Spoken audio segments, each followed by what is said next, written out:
Bonjour, bonjour, bonjour. Laissez-moi le temps de me connecter sur TikTok.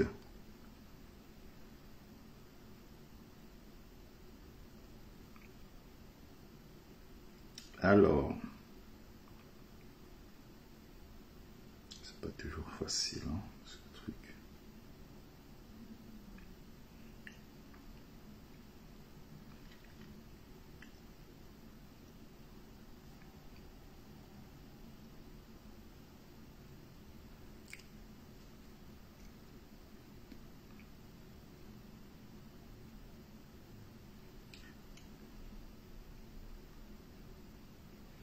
Démarrer, c'est parti.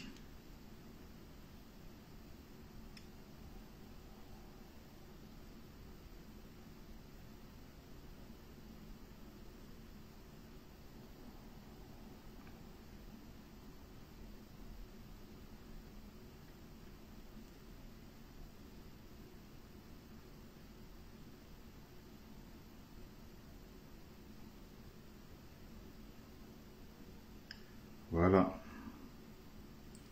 J'aurais juste à mettre le titre, c'est bon.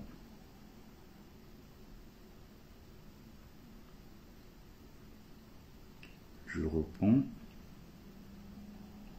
à vos critiques.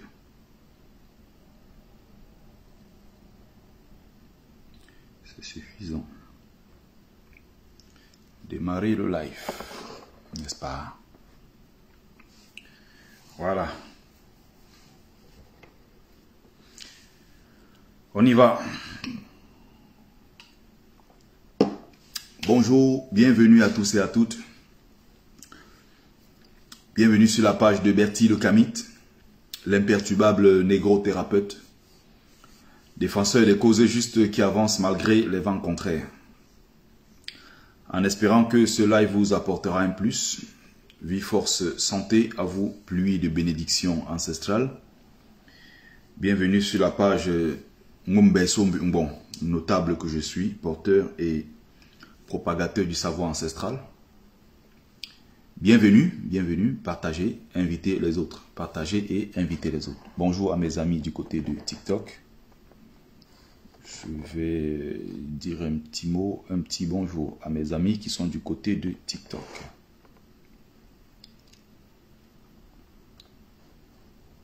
Bonjour, bonjour, bonjour de l'autre côté.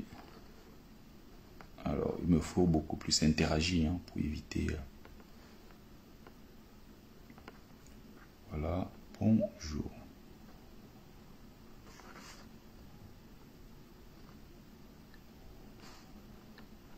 Voilà.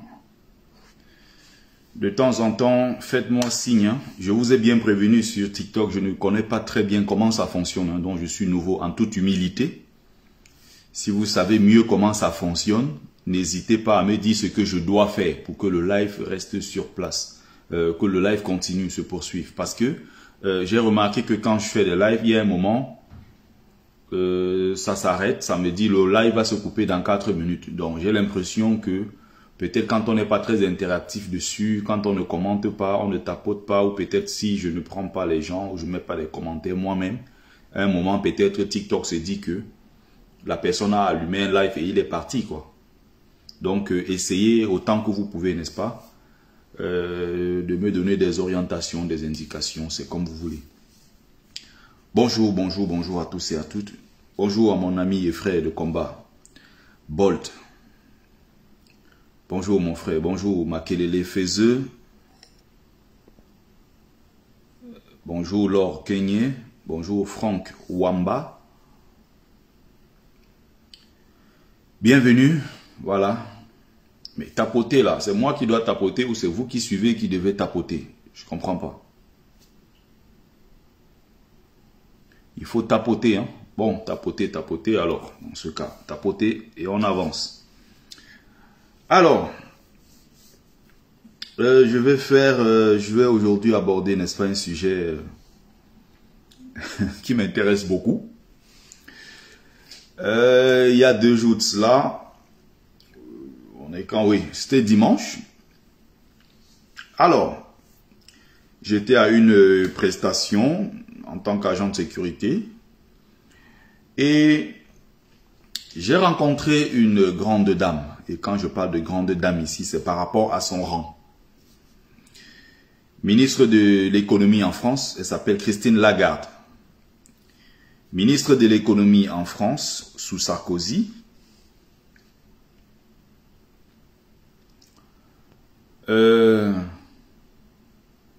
Bonjour à mes amis de Facebook. Bonjour à ceux qui sont sur TikTok. Partagez et invitez les autres. Envoyez les likes, les cœurs, partagez. Donc, je vois, on m'affiche le truc de WhatsApp. J'espère que je ne vais pas me tromper. Hein. Je vais voir sur WhatsApp si je peux partager. J'espère que ça ne va pas couper mon live.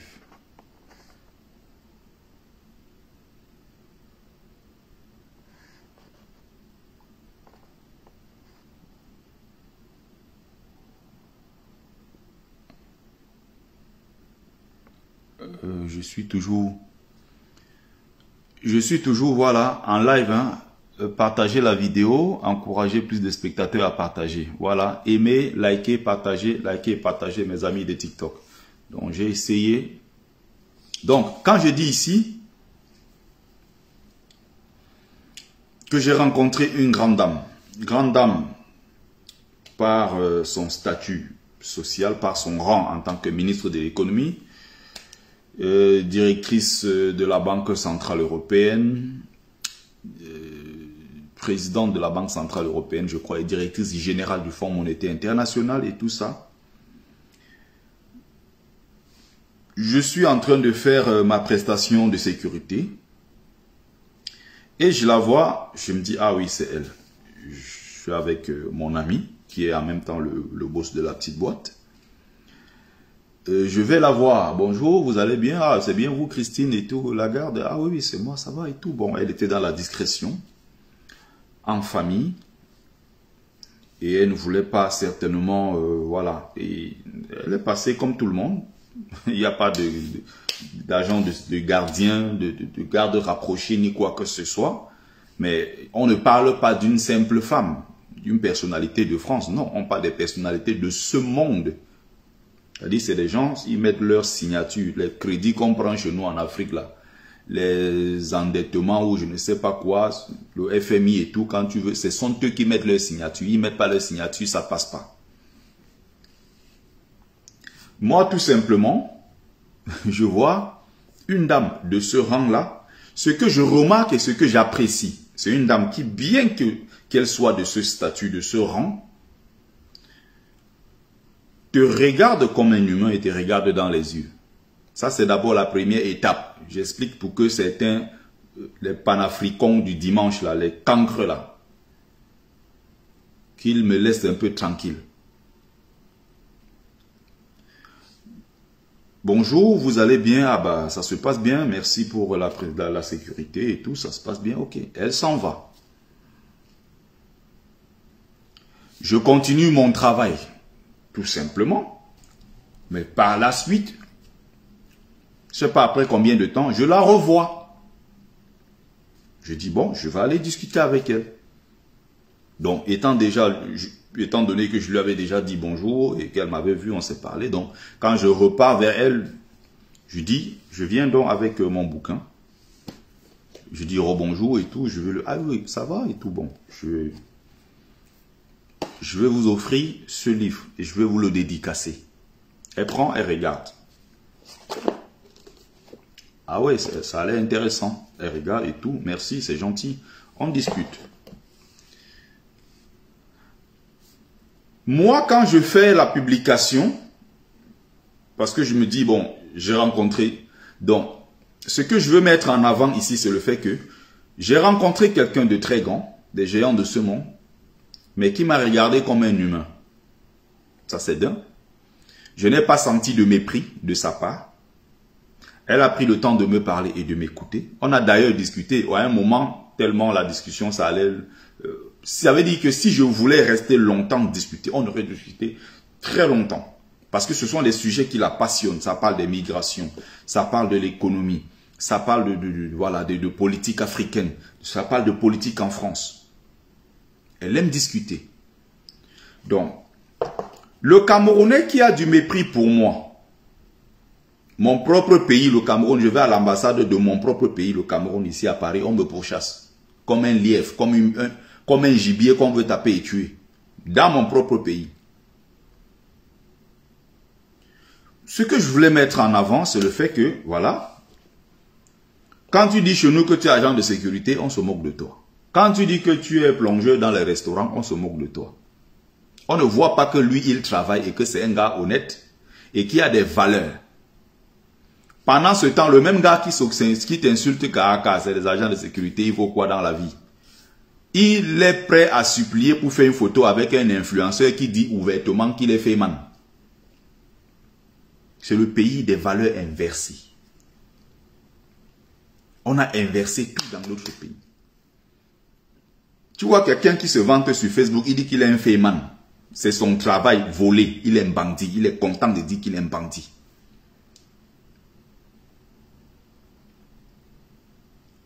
Vous comprenez? Il est content de dire qu'il est un bandit. Mais ceux-là, on les élève. Et ceux qui se lèvent tous les jours, qui partent travailler par exemple dans les maisons de retraite des EHPAD, on dit que ceux-là, elles font quoi en Europe? Elles lavent les fesses des vieux blancs. Voilà le monde fou dans lequel on est. Et vous voulez que on vous écoute, qu'on respecte vos bêtises et vos conneries. Je ne suis pas naïf. Ça veut dire que j'ai l'impression que, j'aurais peut-être compris que ce soit quelqu'un qui ne me connaît pas. Bon, quelqu'un qui est venu comme ça, m'a vu une, deux fois de passage. Je suis surpris d'avoir des remontrances, des reproches, des critiques, des gens qui me suivent depuis des années. Et qui estiment que non, ce sont les mêmes gens. Ils sont à l'origine de notre souffrance en Afrique. Pourquoi tu prends la photo avec elle? Mon Dieu. Comme si j'étais naïf, comme si je ne savais pas que ce sont des gens du système. Je me suis limité au fait que quand elle parlait, il y a eu de la considération. On a discuté de ces sujets. Je lui ai dit d'ailleurs un certain nombre de choses. Mais je ne vais pas révéler ici mes conversations, le contenu de mes conversations avec elle. Et mon ami qui est à côté est témoin. Je lui ai par moments posé des questions qui étaient même un peu des questions gênantes. Mais par rapport à ceci, pourquoi ça, pourquoi? Mais elle m'a répondu. Elle m'a donné des raisons, des arguments. On a discuté, on a échangé. Quand un Camerounais commence à avoir 50 000 francs de salaire, le mois, le gros ventre sort, il boit les bières, le manque de respect s'installe. Mais tu rencontres une autre personnalité de ce monde, qui est humble, qui te parle, qui est posée et tout. J'ai remis le bouquin, elle a dit merci. Je lui ai fait une dédicace, elle était contente. Elle va certainement le lire. Si peut-être elle fait un retour ou quoi que ce soit, ça c'est après. Mais ce moment que j'ai passé avec elle, j'ai aimé ce moment-là, j'ai échangé sur un certain nombre de choses. J'ai même fait exprès quand j'ai fait le petit commentaire, en disant elle a asséné un tacle à l'autre. Cette petite phrase-là vers la fin du petit texte qui fait à peine 20 lignes. Il y a à peine 2 personnes qui ont remarqué. Il y a Rof Fomekon qui a dit que mais attends, tu veux parler de quoi? C'est le seul qui a posé la question allant dans ce sens. 80, plus de 80 à presque 100 commentaires. On est passé à côté de l'essentiel. On s'est attaché sur des broutilles, en fait. On a laissé l'essentiel pour parler des conneries. Donc, certains estiment que non, si tu fais une photo avec une dame comme ça voudrait dire que tu as trahi ton combat. Tu dis que tu es panafricain, hein, et tu te vantes. À quel moment je me suis vanté? J'ai rencontré quelqu'un qui a dit, ah mais c'est bien, bah, on va faire une photo, c'est un moment, voilà, on a discuté et tout. Et j'ai horreur quand c'est des gens qui me suivent depuis des années qui viennent faire ce genre de remarques. Comme si étant avec ces gens comme si eux-mêmes là ne rencontraient pas certaines personnalités. Parfois certains gens parlent.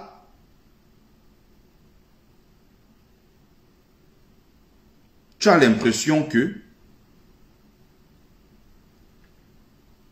dans leur propre famille, il y a des gens souvent sur la toile ici, la manière qu'ils parlent, tu as l'impression que dans leur propre famille, il n'y a pas de sardina. Alors qu'il y a des sardinats dans leur propre famille, plein. Ils jouent les rebelles et les dangereux sur les réseaux sociaux. Dans leur propre famille, il y a des sardinats et ils ne disent rien. Ils mangent même l'argent de cette sardine.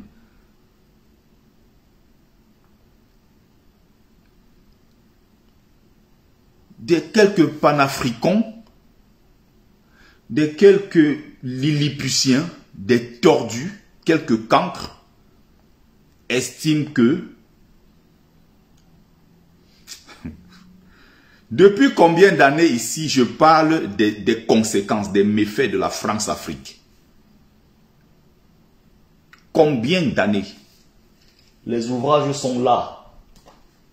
L'Empire qui ne veut pas mourir. Je vous ai présenté cet ouvrage ici combien de fois? Ça fait 1000 pages, ce livre-là, qui retrace 80 ans d'histoire. Quel autre livre? Il y en a ici beaucoup. François-Xavier Verschaff, il est là. François-Xavier Verschaff, il est là. À l'intérieur ici, le plus long scandale de la République. Vous trouverez ici à l'intérieur au moins 20 à 30 ans d'histoire. Voire même 40 ans d'histoire. Je parle de la France-Afrique. Il y a un autre là, de la France-Afrique à la mafia Afrique. Un tout petit livre qui est quelque part ici. Il va falloir vraiment que je sorte tous mes bouquins au moment venu quand je les range. On a l'impression que quelqu'un, celui qui parle ne sait pas de quoi il parle ou ne mesure pas, n'est-ce pas? Même le drapeau français que j'ai mis. Il y a des gens qui disent qu'un vrai Africain, un vrai panafricain, blablabla. Tu supportes l'équipe de France, pourquoi? Les gens sont malades. J'ai fait le live d'aujourd'hui là juste pour vous répondre. Juste pour répondre. Donc il y a certains même que j'ai envie seulement d'énerver. Ce bouquin là, l'Empire qui ne veut pas mourir, ça parle de la France-Afrique. C'est 80 ans d'histoire. 80 ans, ça fait 1000 pages. Je vous l'ai présenté ici. Donc, quand je vois quelques totos qui parlent comme si moi, je ne savais pas qui sont ces gens, qui viennent me parler comme si je suis un naïf qui ne comprend pas les enjeux. J'ai donc envie de vous dire que vous parlez à quelqu'un qui sait très bien de quoi il parle. J'ai relevé un aspect tout simplement en passant. En passant tout simplement, je vois des reproches, des remarques, des trucs à la con. Mais c'est incroyable. Quand j'avais passé l'interview sur TV5 Monde, mais tu produis un livre comme celui-ci, et le mieux encore, en dehors de ces bouquins, j'ai moi-même exprimé ici, à l'intérieur de ce livre, ma vision de l'Afrique, les solutions, comment en sortir. J'ai critiqué à l'intérieur tout ce que je suis en train de dire. C'est écrit dedans. Les bases militaires, la France-Afrique, les religions coloniales et tout ce qui va avec. Les centres culturels russes, centres culturels chinois, centres culturels tous ces trucs français, centres culturels, le truc Shakespeare là, et tous ces trucs. Des bases militaires, le franc CFA et tout ce qui va avec. J'ai mis tout ici à l'intérieur.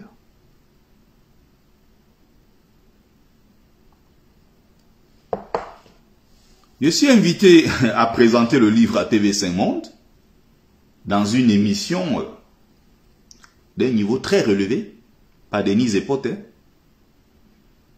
On ne reçoit pas n'importe qui là-bas. J'y étais dans son émission.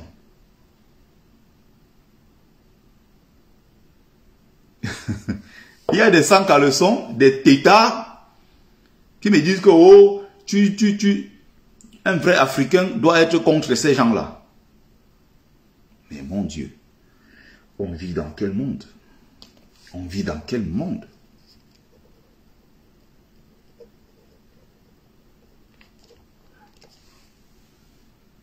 Est-ce que vous savez que malgré la guerre entre la Russie et l'Ukraine, il existe des relations diplomatiques entre les deux pays, pourtant ils sont en guerre. Les ambassadeurs sont là. Les entreprises russes sont en Ukraine, les entreprises ukrainiennes sont en Russie. Elles ne sont pas fermées.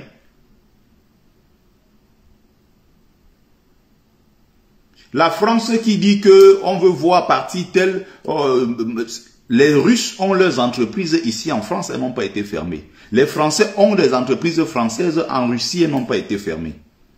Les ambassadeurs de ces pays-là n'ont pas été rappelés. Les relations diplomatiques continuent entre ces pays. Ils ne s'en prennent jamais aux grands.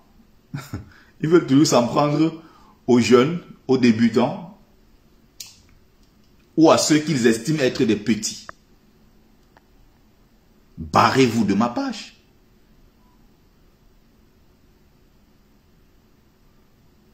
Oui, tu es allé parler à RFI. Il y a un qui m'a fait un reproche la dernière fois.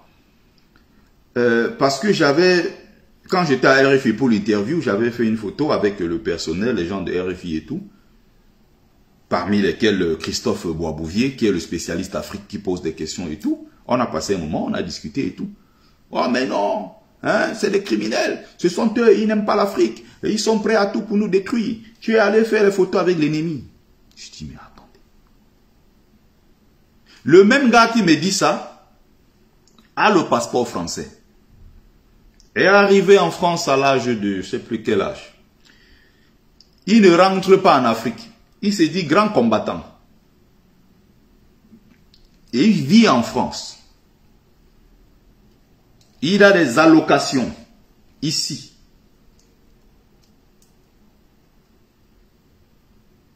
Mais il a des leçons à donner aux autres. Ils ont toujours des leçons à donner aux autres. Mais ils ne se regardent jamais eux-mêmes. Donc, je devais donc sortir mon livre. On m'invite. Et je ne vais pas faire la promotion, parler du livre et porter surtout, au-delà de tout, la cause qui est la cause des migrants. Parce que je parle à un média français, parce que le français est mon ennemi. Mais si la France est mon ennemi, moi je rentre au Cameroun.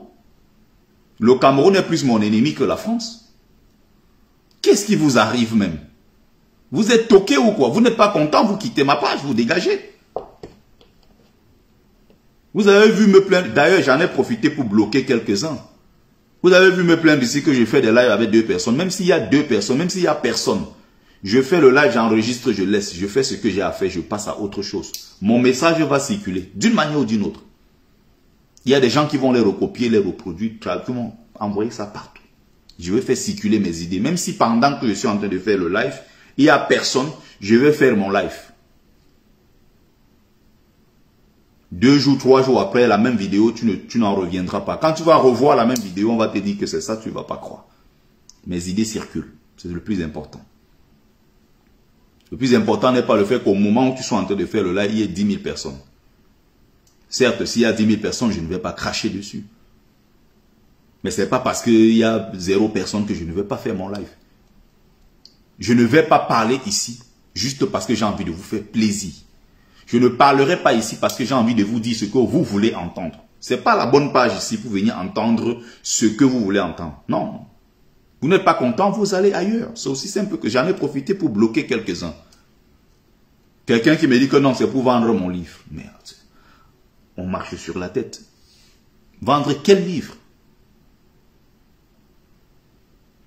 Oh, tu veux les clients des livres. Et il parle comme ça, il est en faux profil. Il donne des leçons de panafricanisme à quelqu'un comme moi, qui suit en vrai profil, qui s'appelle Sika Di Bertrand, qui mène une lutte à visage découvert, qui porte des causes justes depuis des années ici sur la toile. Et sur le terrain. En Afrique comme ici, partout. Je porte la cause de mon peuple. Je suis africain, je l'ai dans le sang, partout où je suis.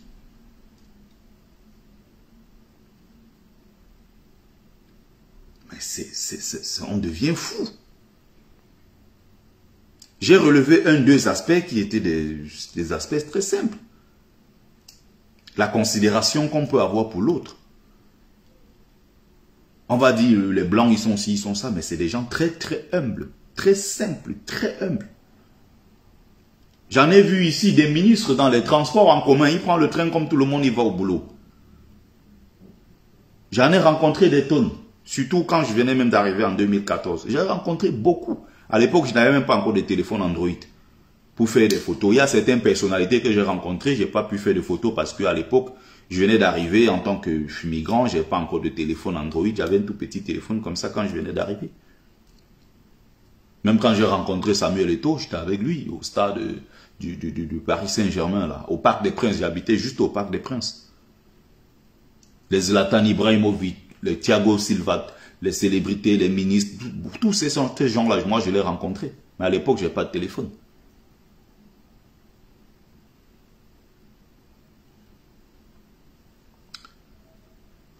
Ça dit que non. On a un monde qui devient malade. Toujours en train de se plaindre. Oh, c'est eux. Betty, est-ce que tu as pensé à l'esclavage, à la colonisation? Je viens de vous montrer là que tout ça là, je l'ai lu, je sais ce que c'est. Je ne suis pas naïf. Et mieux, je l'ai écrit ici. Mais comme vous êtes dans votre logique, il faut qu'on vous suive dans votre logique. Parce que vous êtes 50 ou 20, 30, 40, 50 ou 1000 même d'ailleurs à dire une bêtise, vous croyez avoir raison parce que vous êtes nombreux. Vous pouvez être nombreux et vous tromper. D'ailleurs, la plupart du temps, le peuple est bête. Ceux qui tirent le peuple vers le haut, c'est une minorité qui éclaire le peuple. Le peuple, à la base, c'est des brebis qu'on peut amener n'importe où. C'est une minorité d'éclairés qui porte et qui soulève le peuple, qui tire le peuple vers le haut. Raison pour laquelle on dit que le poisson pourrit par la tête. Ce sont des élites, les intellectuels, les politiques qui peuvent relever un pays. Les industriels, les intellos et tous ces gens-là sont eux qui se mettent ensemble pour dire, bon, voici ce que nous allons faire pour notre pays. Ce n'est pas le bas peuple, ce n'est pas la maman Baye en Selam. Elle ne comprend rien à ce qui se passe à Yaoundé. Elle ne comprend rien à ce qui se passe à Bamako. C'est des patriotes, des gens éclairés, chacun dans son domaine, qui se mettent ensemble pour définir un certain nombre de choses. Les mêmes gens qui parlent des passeports français, ils se disent grands panafricanistes. Ils insultent. Ils sont toujours en France. Ils survivent grâce aux allocations. Donc nous, on se lève à 5 heures, on va bosser pour des feignants qui sont assis au quartier et profitent des allocations. Ils prennent ils vont s'asseoir sur Facebook pour raconter des conneries. Je déteste la France, unique la France. Tous les 4 ou 5 du mois, tu pars, tu trouves ta carte bleue, l'argent sort. Les gens se lèvent à 5 heures, on va travailler comme des malades pour nourrir des tonneaux vides qui passent le temps à faire des bruits.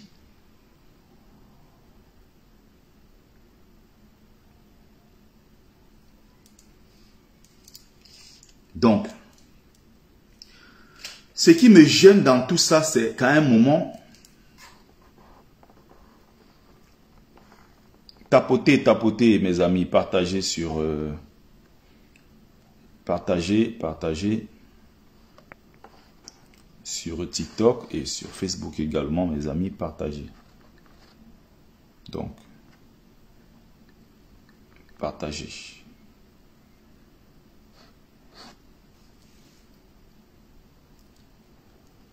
Donc, à aucun moment, ces gens-là se disent, je suis responsable de ceci ou de cela.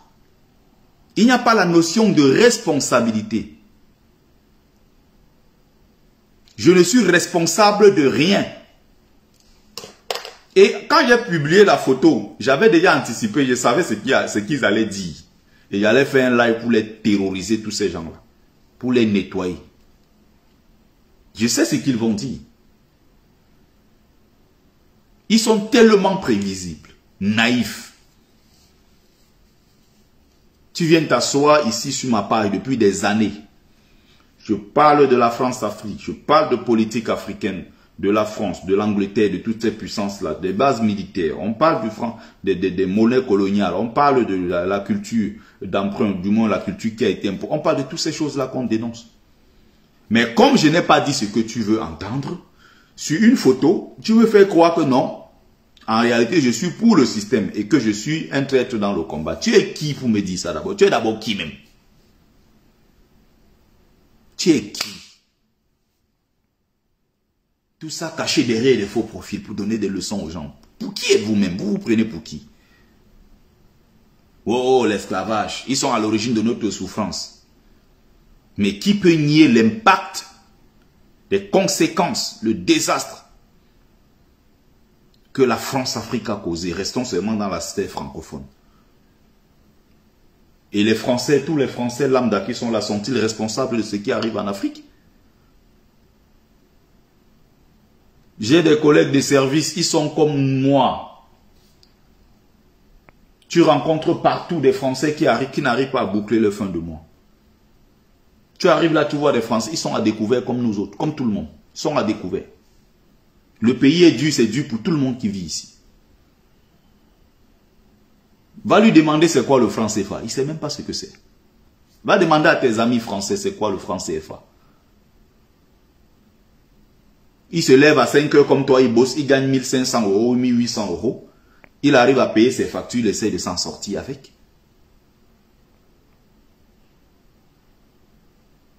Et tu veux lui imputer cette responsabilité du désastre, du malheur de l'Afrique et autres, il ne sait même pas où ça se trouve. Tu lui demandes c'est quoi le franc CFA, les bases militaires, il n'est même pas au courant, il ne sait pas ce que c'est. Il se lève tous les jours, il se bat comme tout le monde. Mais il y a un réseau puissant qu'on appelle la France-Afrique, tapis dans l'ombre, qui crée des désordres, qui crée des guerres, qui tue, qui massacre, qui impose des chefs d'État, comme le cas Biya qui est là, ça fait 40 ans. Ils ont une influence, mais ça reste une influence extérieure. Ceux qui décident du destin de leur pays, ce sont les populations de ces pays-là. D'où la question de la responsabilité.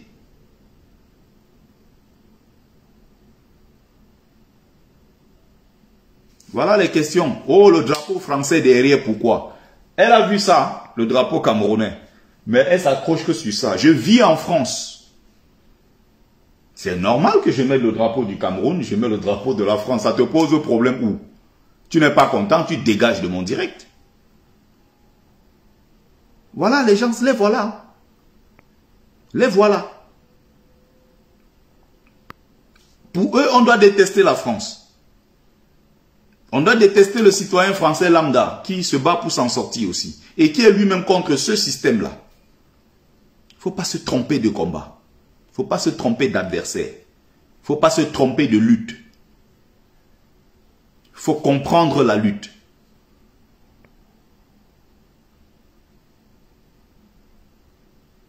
Il faut comprendre, il faut d'abord commencer par cibler qui est l'ennemi. Nous luttons contre qui? Si tu luttes donc contre le français lambda, tu vas aller t'en prendre à tout le monde parce que même dans ton environnement, partout où tu vis, et tu vis en France. C'est tellement incohérent.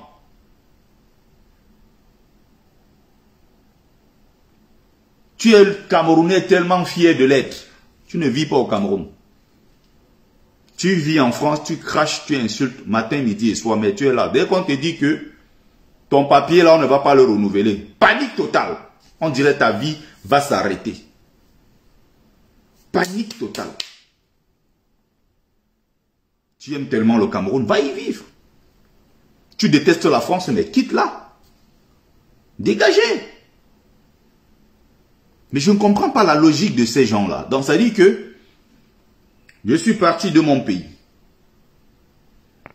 J'ai fait j'ai fait 3 années sur la route. J'arrive en France. 2014-2024. Ça fait 10 ans que je suis ici.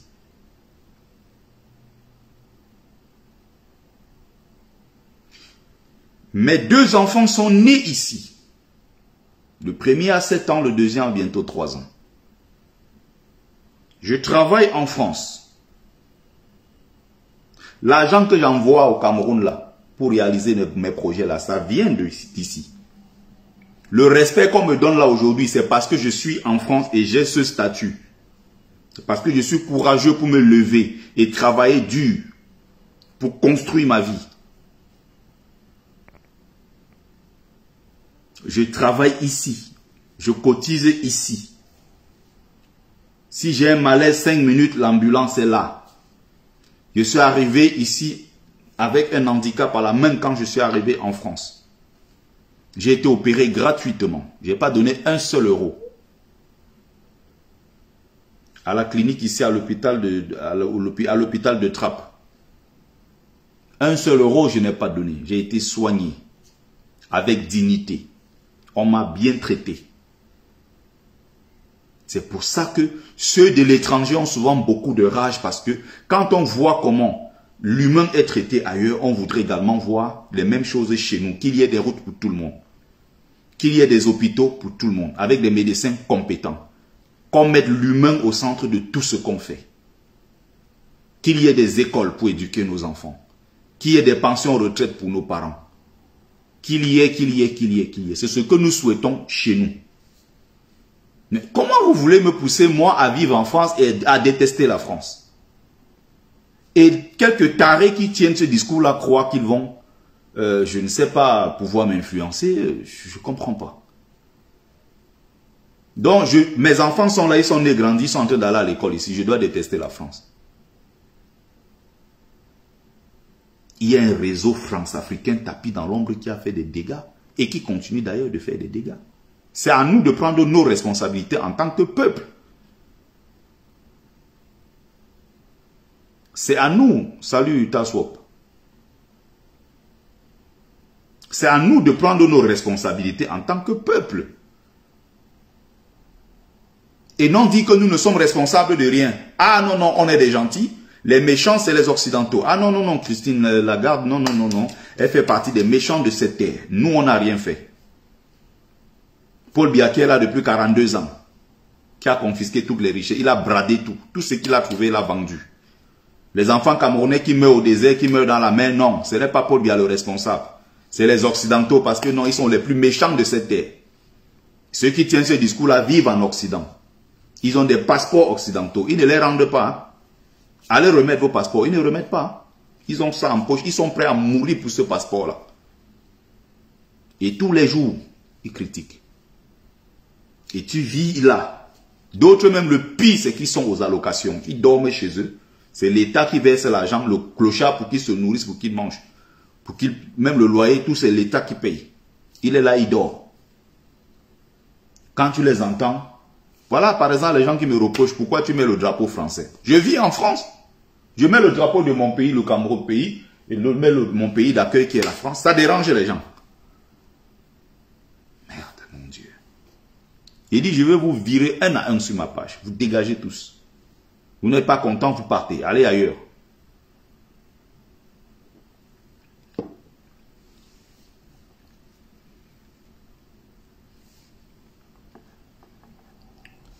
Tapotez, mes amis de TikTok, s'il vous plaît. Tapotez, montrez que vous êtes là, mettez des commentaires.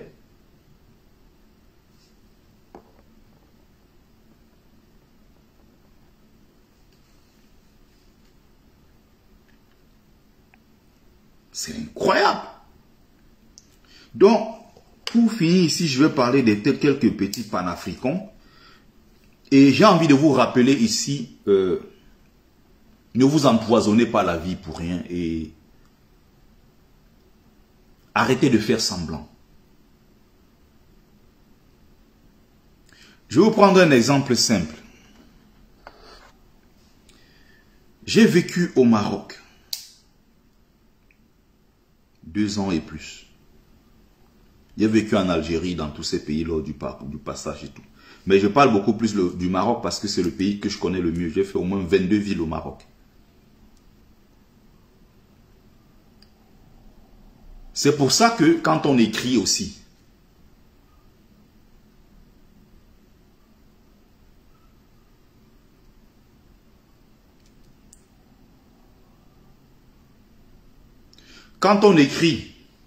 n'oubliez pas,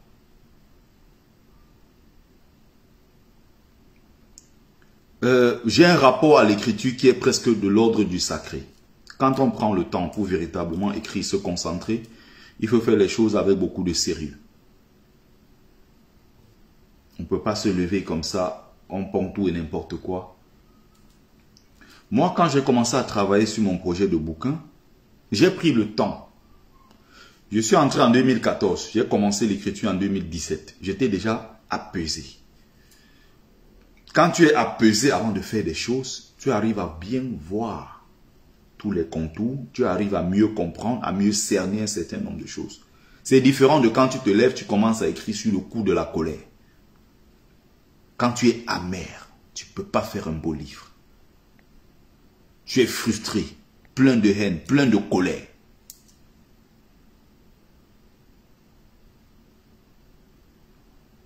Tu ne peux pas faire un beau livre. J'ai pris du temps pour faire ce livre. C'est mon 3e bébé. Il y avait des moments, je commence à... Après, je me dis, mais non, attends, sérieusement. Souvent, j'en discutais avec mon professeur Nissim Lasconi, qui est d'ailleurs le préfacier du livre. Je dis, qu'est-ce que tu en penses, prof? Voici ce que j'ai pu écrire et tout. Qu'est-ce que tu en penses? On en discute. Mais attends, souvent, il me demande, attends, tu te plains des Marocains? Oui, mais attends. Ils ne t'ont pas invité chez eux. Tu faisais quoi au Maroc? Pourquoi tu as d'abord quitté ton propre pays? Le problème commence au Cameroun. Pourquoi Biya est là depuis 42 ans?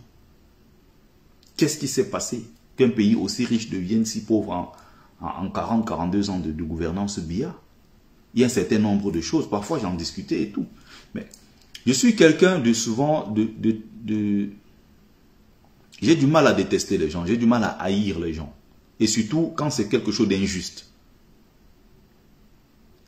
Des fois, il y a la colère qui monte. Je me dis, mais attends. Mais quand tu prends le temps de regarder les choses... Au Maroc, j'ai connu des personnes merveilleuses. J'ai connu des personnes merveilleuses. Des Marocains qui m'ont adopté. Qui me donnaient à manger. C'est-à-dire que j'ai horreur de ces discours où on est toujours là à accuser les autres. Les Arabes sont méchants. Les Marocains sont ici. Les Algériens, c'est des chiens. Et les Arabes, ils sont méchants. Paul Biya, qui est chez toi, et là, ça fait 42 ans. Les Algériens ne t'ont pas invité dans leur pays.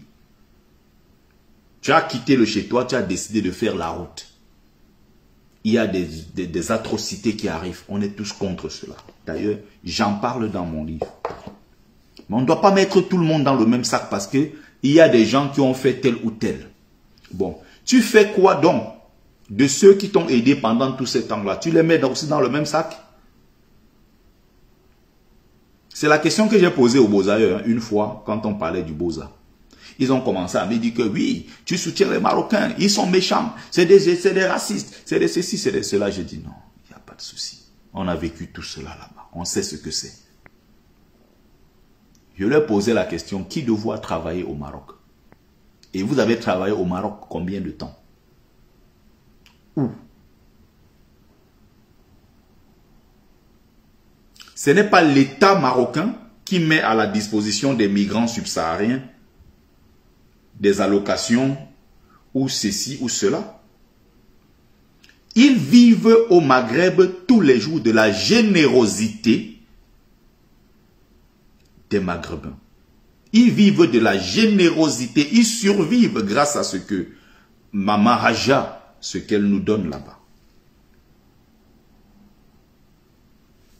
Tous les jours, il n'y a pas un seul jour de la semaine, je dis bien tous les jours. Personne ne peut te dire qu'il a dormi affamé. Personne. Il dit que dans mon propre pays, il y a des Camerounais qui même dans leur propre pays ne mangeaient pas mieux comme ils mangent au Maghreb. Qui ne savaient même pas c'est quoi avoir un vrai repas sur leur table.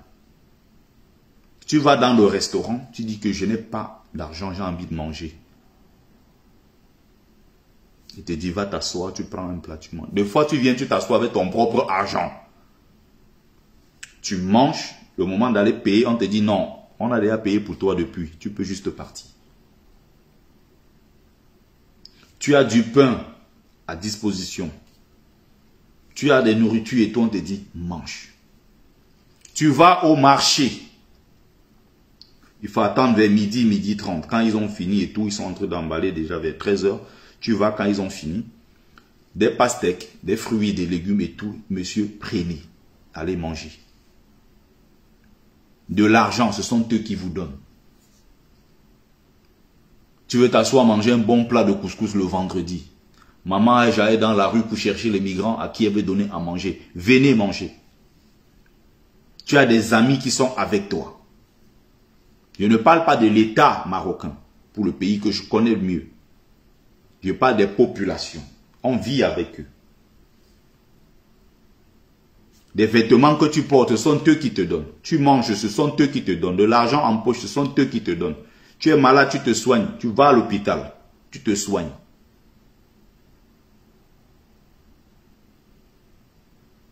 Et quand tu as fini tout ça, le jour où tu entres en Europe, les Marocains, c'est des diables. Les Algériens, c'est des chiens, c'est des chétans. C'est de ceci, c'est de cela. Et tu crois que c'est parce que tu détestes, tu insultes, tu calomnies, tu fais tout ça que ça te donne de la valeur.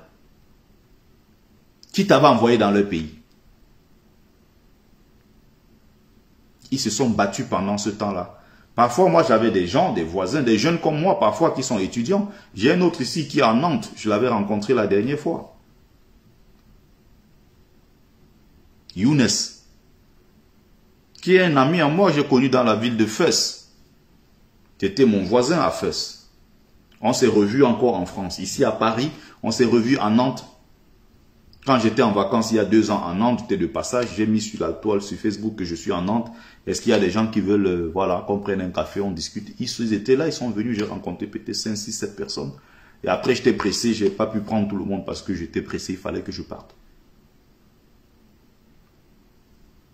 Il était jeune étudiant. Souvent, son peu d'argent qui lui restait, il vient me dire, mais tu vas faire comment pour t'en sortir et tout. Tiens, voilà, 100 dirhams. C'est l'équivalent de 10 € ici, mais là-bas, c'est beaucoup. Donc, demain, parce que tu n'es pas content des militaires qui t'ont peut-être frappé, demain, tu n'es pas content de tel peut-être raciste qui t'a craché dessus, tu vas cracher sur tous les Marocains. Ils sont tous méchants. Tu fais donc comment de Younes? Pour moi, je fais comment de Yagua? Qui, lui, traversait Melilla, il venait côté marocain, il aidait les migrants, il donnait à manger, il donne des vêtements, il donne de l'argent. Et jusqu'aujourd'hui, il le fait. Il dit que même jusqu'à quand je suis entré en Europe, je suis arrivé même jusqu'en Espagne, j'étais encore dans la rue. Lui m'appelait encore, il me dit, mais attends, est-ce que ça va là-bas? Est-ce que tu arrives à manger? Comment tu fais pour t'en sortir? Je lui ai dit non, pour moi, je suis à l'abri. J'estime que pour le moment, c'est pas urgent. Ici, je pense que je peux déjà avoir un certain nombre de choses, mais l'argent que tu voulais m'envoyer, occupe-toi de mes frères qui sont là-bas au Maroc et qui souffrent. Je ne suis pas dans le besoin. Jusque-là, même il a insisté. Quand je pars de Bilbao pour aller à Paris, c'est lui qui m'envoie encore une partie pour que je complète pour le transport. À l'époque, je ne savais pas comment ça fonctionnait. On dit le covoiturage. À l'époque, même on disait le convoiturage. On ne savait même pas ce que c'est. On venait d'arriver. Et il y avait des gars qui te disent que de Bilbao pour Paris, c'est 100 €. Lui, il prend tes 100 €. Il va sur l'application, tac, tac, tac, il te met sur le truc. Tu y as une voiture qui passe te prendre, il te dit que non, il a payé la connexion parce que pour voyager, il te fait, c'est de l'enfumage quoi. Il te fait croire que non, pour traverser la frontière, c'est quelque chose de miraculeux. Il n'y a rien du tout. L'autre même d'ailleurs avait pris mon argent, il a donné 80 €, il a pris, il a mis en poche, il a coupé le covoiturage peut-être de 15 €, 20 €. Au lieu de Paris, il m'a envoyé à Bordeaux. Bordeaux, on me dit, monsieur, descendez, voilà votre trajet, c'est Bilbao-Bordeaux, ce n'est pas Bilbao-Paris. Moi, j'étais moi assis là que je pars à Paris. À Bordeaux, on me dit, descends. Je me retrouve encore dans la rue à Bordeaux. Qui m'a envoyé l'argent pour que je parte à Bordeaux? C'est le Marocain. Qui a volé mon argent pour que moi, je me retrouve dans les rues à Bordeaux? C'est un frère camerounais. Il est aussi à Bilbao jusqu'à maintenant. Il est même à Bilbao. Je l'ai vu la dernière fois que j'étais à Bilbao. Il est là, au carrefour, là, à Bilbao.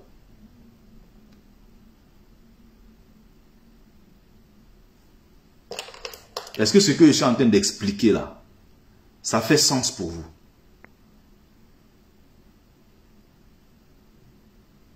Salut Sissi la doyenne. Salut à mes amis de TikTok. Tapotez, likez, partagez, envoyez les likes, les cœurs. J'explique tout ça pour que les gens comprennent. Salut mon frère, accent aigu, Yengoa Richard. Attention. C'est pas parce que vous êtes une bande de tarés, de dégénérés sur les réseaux sociaux, vous racontez tout et n'importe quoi, que vous avez raison. D'autres sont là, ils viennent, ils insultent. Oh, tu avais les... D'autres même d'ailleurs me reprochaient, moi, d'être avec une Française, d'être en couple avec une Française. Je ne comprends pas le problème des gens.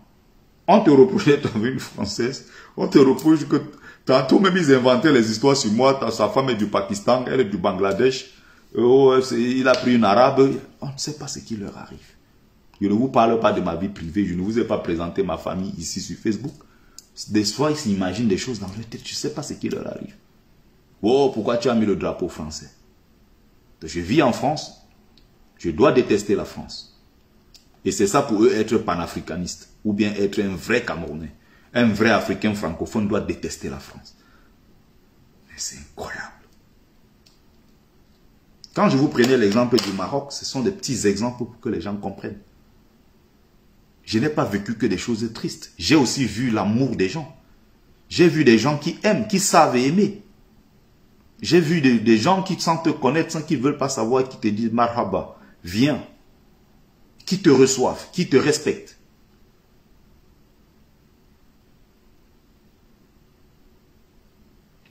Lors de la Coupe du Monde ici, c'est là où j'ai reçu beaucoup d'attaques. Je te dis, accent aigu, un moment il m'inventait des histoires, oh elle est pakistanaise, il a trouvé Bangladesh. Ils sortent de ces choses, je ne comprends pas.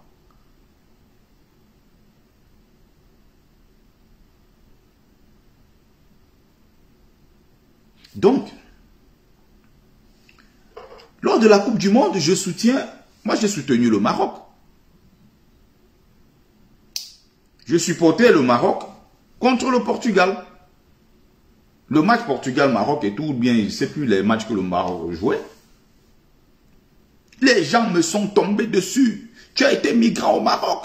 Comment tu peux supporter un pays comme ça? C'est des racistes, c'est des chiens. Eh ben c'est si, ils ont dit qu'ils ne sont pas africains. Ils ont dit qu'ils sont arabes. Eh ben c'est si. Mais moi-même, j'ai fait des vidéos, moi-même pour dire que ce n'était pas normal. Ceux même qui parlent ne connaissent même pas où se trouve le Maroc. Ils sont libres dans leur tête de dire qu'ils sont arabes. Ils sont descendants d'arabes pour certains, ils se sentent arabes. C'est leur droit. Ils sont sur une partie du continent africain. Ils y sont depuis le 7e siècle. Depuis 7 siècles aujourd'hui. Vous voulez les chasser? Allez les chasser.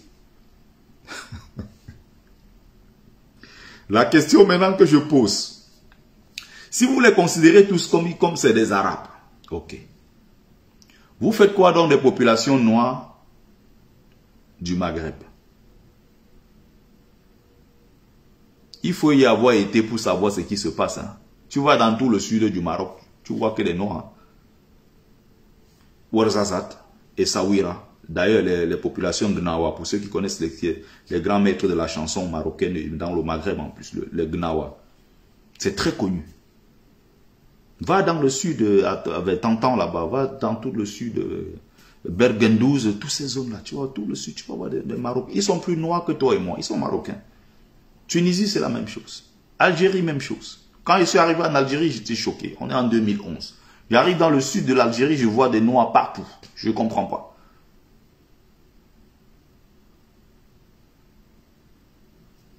Après Bia, c'est Bia et la capitale restera à Yaoundé. Patrick Manga, je ne suis pas là pour raconter pour ce genre, je n'ai pas le temps. Donc tu seras viré, bloqué. C'est aussi simple que cela. Bye bye, Rakai. Vous comprenez? Vous faites quoi donc de ceux-là?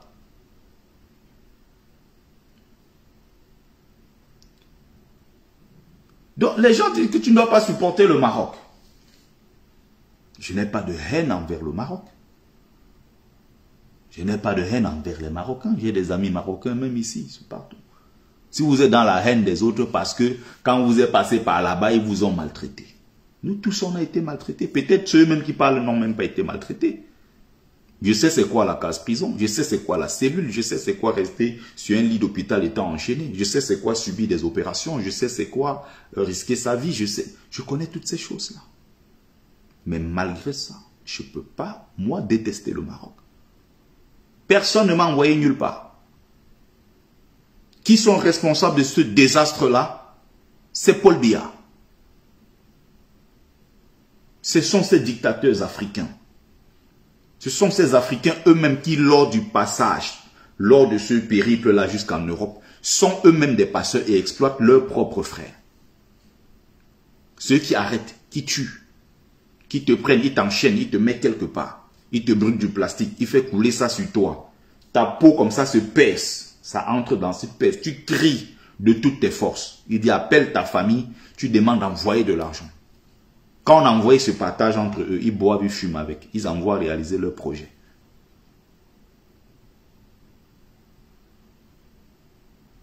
Deux jours après, ils te ressortent encore, ils te torturent. Tu cries, ta famille envoie de l'argent. Ils prennent, ils mangent. Les femmes arrivent, j'arrive à Tamaracet, je suis choqué. Je suis parti du Cameroun, je suis jeune étudiant, je n'ai que 23 ans. Je ne sais pas trop ce que c'est, j'arrive dans un monde, je découvre tout.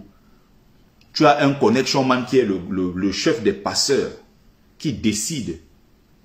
Tapoter, tapoter, envoyer les likes, envoyer les cœurs. Je vais essayer de mettre un commentaire. Mettez les cœurs, les likes, pour que le live ne se coupe pas sur TikTok. Parce qu'à chaque fois, ça se coupe. Je ne sais pas pourquoi. Mettez les likes, mettez les cœurs.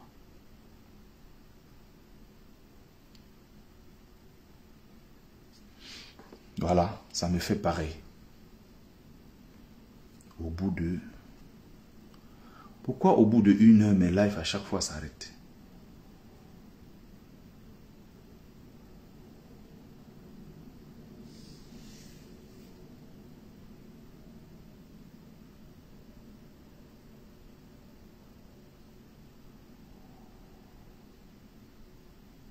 À chaque fois sur TikTok, ça me fait la même chose. Hein.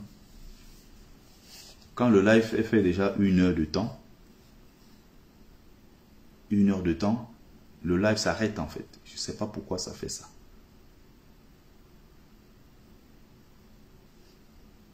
Donc,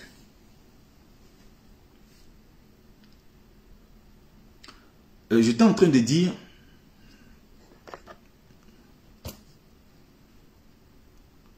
tu vois quelqu'un, il est le passeur. Il voit les filles arriver. Il a son bunker quelque part de son côté. Il regarde parmi ces filles-là.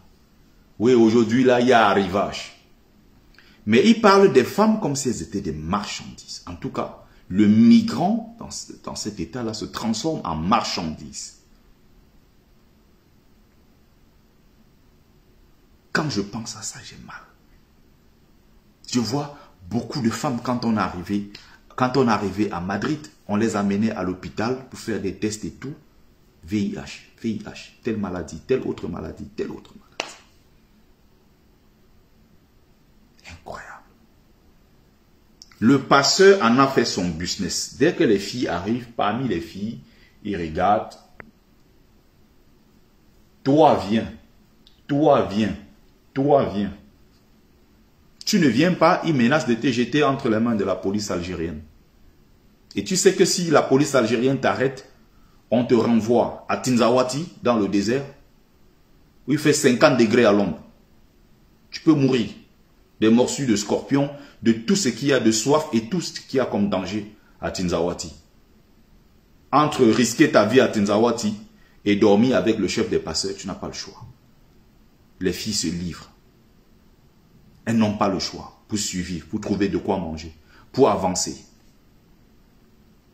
Le passeur, quand elles sont parties, une autre vague arrive. Il change. Il prend l'autre.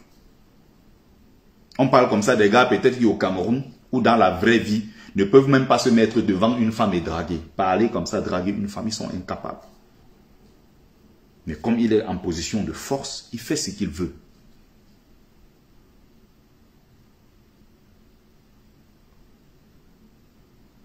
C'est juste incroyable.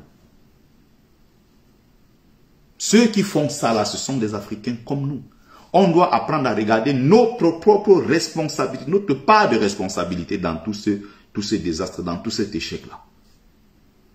Et non dit que non, c'est des Français, c'est des Américains, c'est des ceci. On ne dit pas qu'ils n'ont pas fait. 80% de cette responsabilité, c'est nous.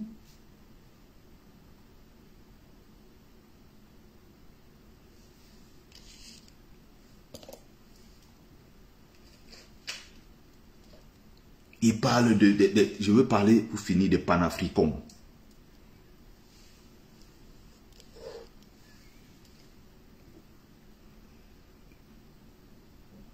Le panafricanisme n'est pas né en Europe, n'est pas né en Afrique. Le panafricanisme a été créé en diaspora par les descendants de Noirs, des descendants d'esclaves, descendants d'Africains déportés dans le Nouveau Monde. Donc quand on te cite les ténors du panafricanisme de Joseph Antenor Firmin, il est haïtien, les Edouard de les Blyden, ils sont tellement nombreux. Les Malcolm X, comment dire, les Benito Sylvain, Benito Tartagnan Sylvain, qui d'autres, ils sont nombreux. Les Dubois et tous ces gens-là. Ceux qui sont donc finalement devenus ceux-là qui ont embrassé le panafricanisme à la suite, n'est-ce pas, des déportés d'Africains qui étaient sur le continent africain. Eux-mêmes ont vécu en Occident.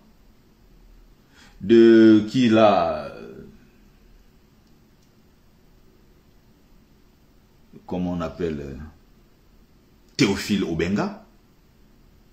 Théophile Obenga, il est assis là au Congo. Il travaille avec le dictateur Sassou Nguesso. Théophile Obenga, qui travaillait avec Cheikh Anta Diop à la conférence du Caire en 1974. Il était d'ailleurs ministre à l'époque. Du même gouvernement des dictateurs. Cheikh Anta Diop était français. Cheikh Anta Diop travaillait ici. Il avait un salaire. Cheikh Anta Diop produisait à partir de la France. Il a fait ses études ici. Il était marié à une Française. Il a déjà fait plusieurs lives. On peut glorifier tous ces gens. Je suis un fanatique de Cheikh Anta Diop. Il ne faut même pas venir mal.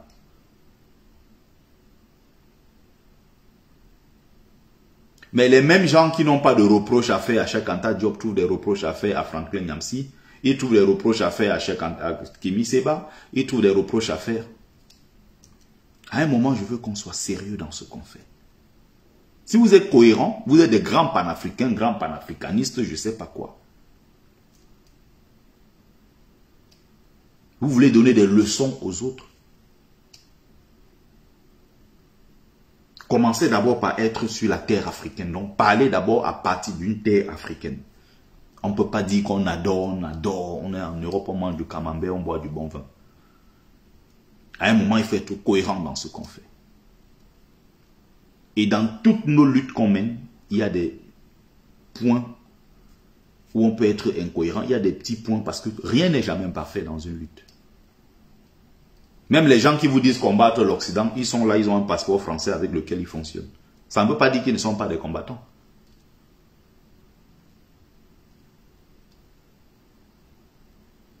Ils sont mariés aux femmes occidentales. Imaginez l'ambiance dans le couple à la maison. Mais il y a certaines de ces femmes occidentales là qui étaient pro-Afrique, qui se battaient tous les jours pour l'Afrique. Parfois même mieux que leurs maris, qui sont noirs, nés et grandis en Afrique avant de venir en Occident. Vous connaissez l'impact du travail de Louise Maryse Diop Maes dans le travail, sa contribution dans l'aspect intellectuel en Afrique. Les Odile Topner, la femme de Mongo Betty, Odile Topner, qui faisait partie de l'association Survie. François Xavier Verschaff, c'est un blanc français, François Xavier Verschaff, là, il était aussi le président de l'association Survie. Allez regarder le bilan et le travail qu'a fait l'association Survie en Afrique. Au Cameroun particulièrement. Le travail de l'association Survie. Qui dénonce toutes les exactions de cette France-Afrique là sur le continent. Ils ont fait un travail énorme. Et la plupart des gens qui ont tracé, je dis bien, c'est des Français, hein, c'est pas des Africains. Les gens Carbona, les Français, j'avais Verschaff, les Odile Topner, ils sont nombreux qui sont passés par là. Et qui regardent des choses droit dans les yeux. Pour porter notre cause. Des Gaston Donat, il connaît. Gaston Donat, c'est lui qui est arrivé au Cameroun, c'est lui qui a formé les Oumniobé à la politique. Il a formé tous ces gens-là en leur disant, nous allons mettre hors d'état de nuit la France. Il a échappé à un attentat sur place en France. Il était recherché au Cameroun, je veux dire. C'est un dernier vol qui le sauve en le prenant pour l'amener à l'étranger. On allait le tuer au Cameroun. Or, il est français et qui était au Cameroun, il se battait contre les intérêts de la France sur place pendant que les Camerounais avaient trahi la cause. Il faut savoir dans quel monde vous vous trouvez. Si tu veux être le genre binaire, soit tu es à gauche, soit tu es à droite, soit tu es mon ami, tu es mon ennemi, tu ne t'en sors pas dans ce monde. Tu vas donc dire quoi de Gaston Donat? Ok, prenons un exemple.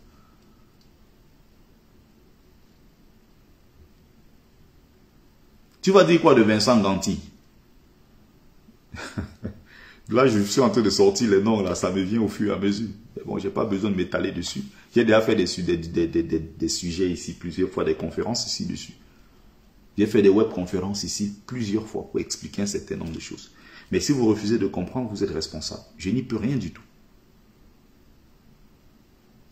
Je n'y peux rien, absolument rien. Vous connaissez combien de ces... Ah oui, tel il a une femme blanche. Oui, c'est un grand panafricain, il a une femme blanche. Il y a certaines femmes blanches, évidemment, qui ont trahi. Mais il y a des femmes blanches qui ont été dévouées et qui ont été à côté, auprès de leur mari, dévouées du début jusqu'à la fin. Louise Marie Diop Maïs, hein, elle est française, elle est enterrée au Sénégal, auprès de son mari, Cheikh Anta Diop. Les chiffres les plus crédibles et le travail fait sur les razzias négrières, jusqu'à aujourd'hui. C'est là. Le livre de Bouembambon, là. Même les chiffres pour beaucoup, là, qui parlent de razzias négrières. Ils font référence au travail de Diop Maïs.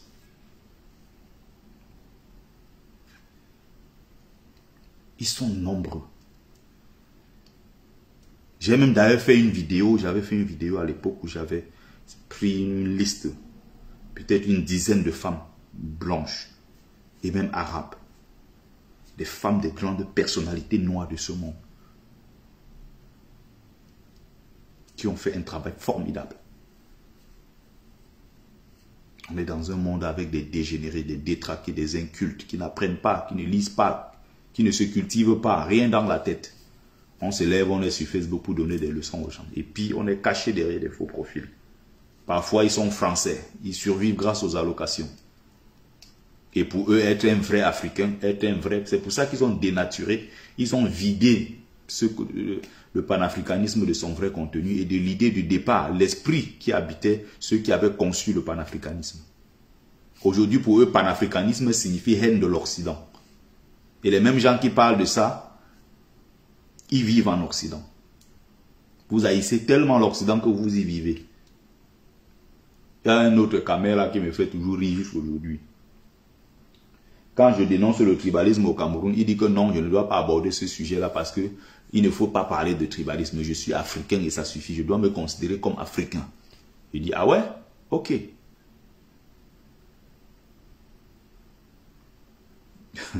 Le gars, tellement grand panafricaniste, que quand il a décidé de retourner au Cameroun, d'ailleurs, quand on dit retourner, c'est en moitié, ça dit qu'il va là-bas et il est ici tout le temps. Grand panafricaniste, que quand il est là-bas, il est malade, il vient ici encore se soigner. Grand panafricaniste, tous ces problèmes de business et tout, c'est ici qu'il vient régler. Et quand il est rentré au Cameroun, il n'est pas rentré au Zimbabwe, hein, il n'est pas allé au Togo, hein, il n'est pas allé en Namibie, non. Il est rentré au Cameroun. Il dit que, mais pourquoi tu es rentré au Cameroun? Tu es panafricain ou non? Ça veut dire que tu devrais te sentir partout en Afrique chez toi. Pourquoi tu n'es pas allé en Afrique du Sud? Il fallait aller au Lesotho, je ne sais pas où, au Zimbabwe, je ne sais pas où, au Mozambique. Tu aurais pu aller là-bas t'installer et dire que tu es chez toi. Tu es allé t'installer au Cameroun. Tous les jours, tu es à l'ouest Cameroun. Le pire, même, tu es allé t'installer à l'ouest Cameroun chez toi en pays bamileke. Le pire, tu as pris une femme bamileke. Vous finissez par revenir à la réalité. Ce n'est pas parce que ces gens étaient des géants que eux-mêmes ils n'ont pas des points de faiblesse. C'est incroyable. Cheikh Anta Diop, c'est le grand géant panafricaniste. Pourquoi il est enterré au Sénégal? Il aurait pu demander d'être enterré en Égypte parce qu'il adorait les pyramides. J'en m'amuse. Non, il est rentré au Sénégal. Et il n'est pas rentré à Dakar, à la capitale, non. Dans son propre village. Donc, il a fait tout ça. Il est revenu à la base, qui est son village. C'est là où il a demandé qu'on l'enterre. Dans son village, à Tietou. Qu'est-ce que vous allez dire de quelqu'un comme celui-là? Les Nkrumah sont enterrés où?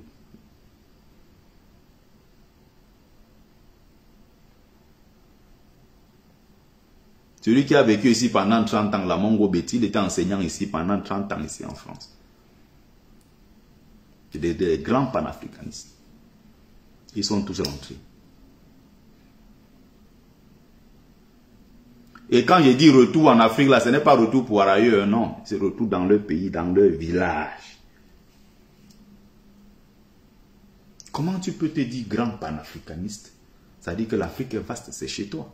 Mais ce qui me gêne dans cette histoire, c'est de vouloir nier le fait que, même avant d'être grand panafricain, tout ce que vous voulez, on vient de quelque part.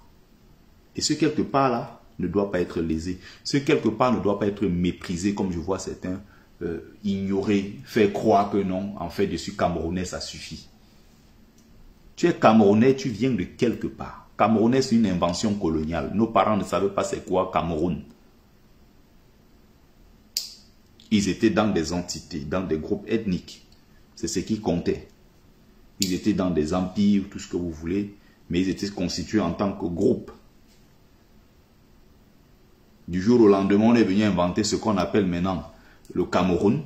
Il est devenu que non, on devient Camerounais, on oublie qu'on est Bamileke, on oublie qu'on est Sawa, on oublie qu'on est Fambeti Boulou.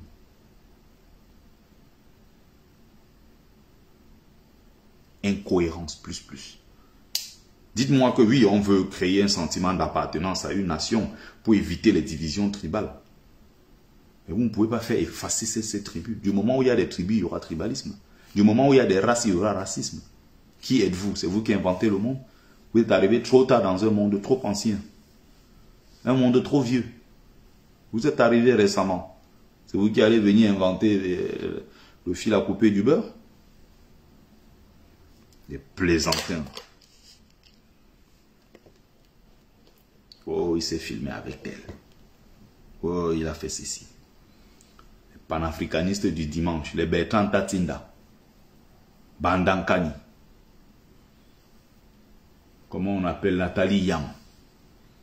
Tous les jours, on tape sur la France. On critique la France. On a des comptes bancaires chez eux. On a des passeports de chez eux. Tous les jours, la France a fait ci, la France a fait ça. On vit en France. Tous les jours, sa propre famille profite des allocations en France. Vous plaisantez. Après, les mêmes panafricanistes, Paul Biya est le meilleur d'après eux. Quelqu'un qui a fait 42 ans au pouvoir, qui a détruit son pays. Pour vous, vous voulez le faire passer même pour un panafricaniste. Entre-temps, c'est vous qui détestez la France. Vous supportez Paul Biya dans votre pays. Vous dites tout le mal que vous pensez de la France. Mais dès qu'on vous met Paul Biya, tout le monde se recule. Ah non, c'est un patriote. C'est un panafricaniste. Vous vous trompez qui?